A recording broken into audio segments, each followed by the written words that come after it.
Hey, you realize you've watched a year of Lizzie Tuesdays? Well,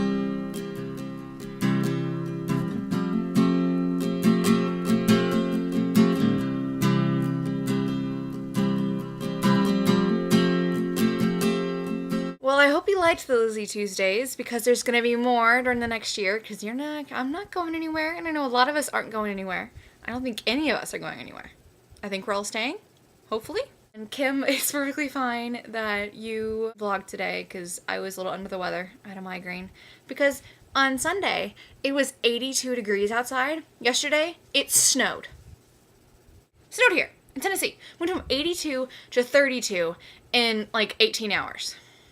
Yeah, my sinuses are like, Tennessee weather, you are evil to me. Yeah, but there's been a year. I'm going to go ahead and answer the questions before I get into stuff. Andy, you asked, what do you want to accomplish by next April? Wow. I want to be almost done with a successful first year at MTSU and be enjoying living in a dorm because I don't have any other plan at the moment. I don't want to live at home. I want to have traveled to New York City at least twice in this next year because that's what I did last year. And yeah, see you guys more than LeakyCon, hopefully. Addie, what's the book are you reading right now? I'm actually reading two books right now. I'm reading one for school, which is David McCullough, 1776. I saw him, he did a talk here at Belmont University on Monday a week ago, and it was unbelievable. And he is just a genius, and I wish he was my history teacher.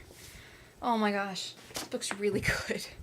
And for fun, I'm reading Confessions of a Shopaholic because I need something light and, because I'm massively in-depth into chemistry right now and I hate it.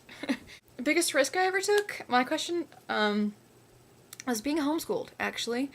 I had for years, I think ever, been very, very ill. I had a very, very weak immune system, so towards the end of my time in regular school, I was missing at least one day of school a week.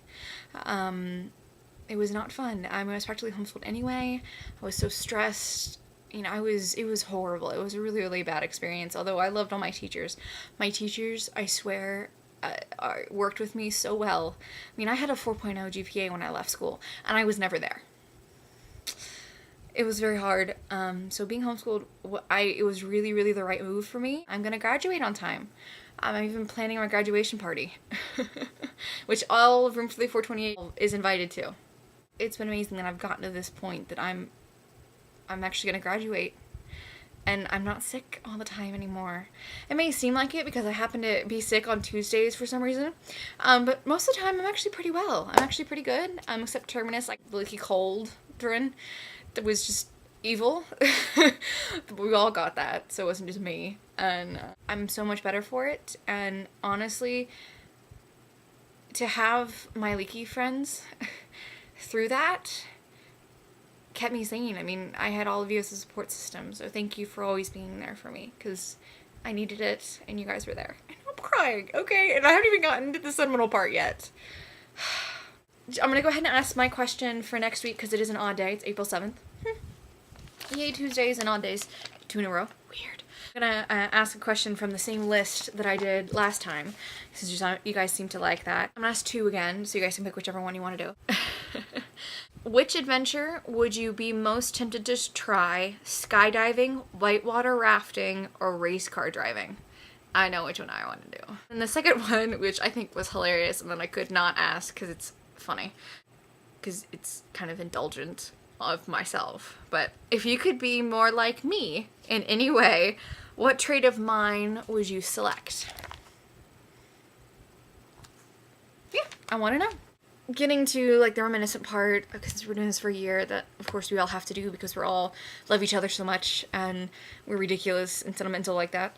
I first met you guys, I have known Edward the longest, Andy the second longest, and then it was Josh, MJ, Lisa, Addie, and then Kim, I think. Because, well, I knew online Edward the Longest from December 2005 due to the MuggleCast fan chat. Oh, I was such a fangirl.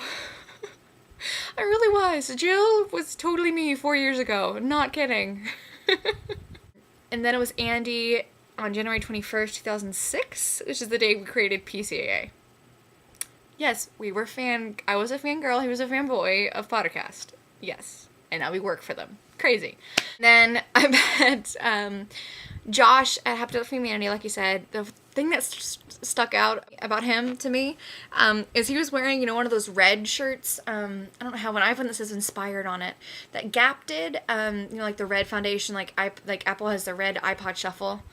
Well, they used to, not anymore. He had a shirt that said hammered on it.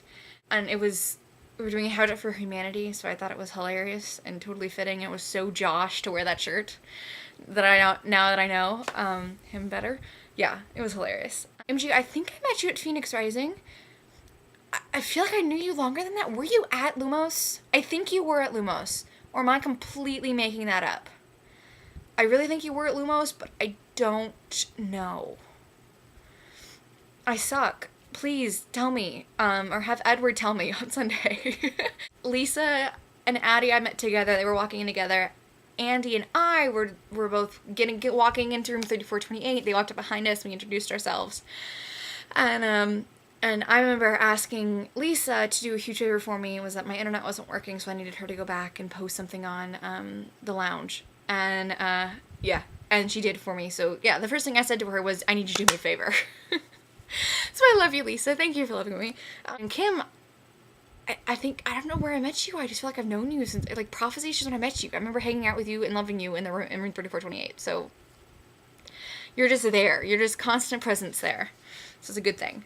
I agree with Kim when you're talking about how these vlogs have, we can't just go around and talk to each other all the time because we're not all together. And it really has made the distance between us and the distance between the times we get to see each other bearable, because I feel like I see you. And I agree with Edward saying, is like, I get one-on-one time with you for, however long your vlog is. I think that's really important, and I'm so happy we get to have that. And I wanted to close with something that Chloe, which you've seen her before on here, she's such a dear friend. I've known her forever. She was MuggleCast fan chat too, with me and Edward. And she posted something on Facebook. She's working on a project for school, and she translated Joe DeGeorge talking about the weapon. He was introducing it before, I think the first time he ever performed it. And it really is the weapon we have is love. So I'm going to read this, and that's going to be my closing. So I love you guys, and I think we all need to hear this to really celebrate. This kind of encompasses what we do. This last song is about that very thing, the magic inside of us. It's about two very important powers that are deep inside our hearts, the power of love and the power of rock.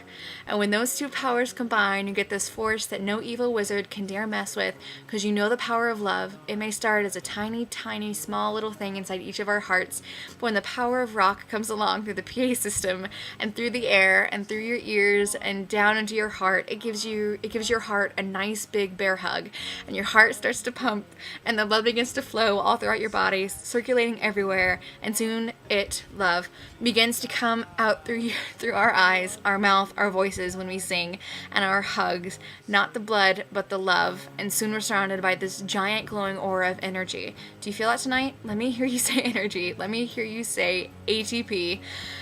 And that's what we got inside of us. We've got rock, love, and that's what keeps Voldemort away, because there are weapons inside of us, and that's what he's so deathly afraid of. And if we can harness those energies, we can make sure there's a better tomorrow for us. So I'd like to invite everybody to sing this last song with us, and to jump up and down and play your guitars and give everybody hugs and do whatever the power of love compels us to do. Joe DeGeorge, Summer 2006. I love you all. I miss you all. I wish you were here. And here's to another year of Room 3428. I can't believe we've done a year already.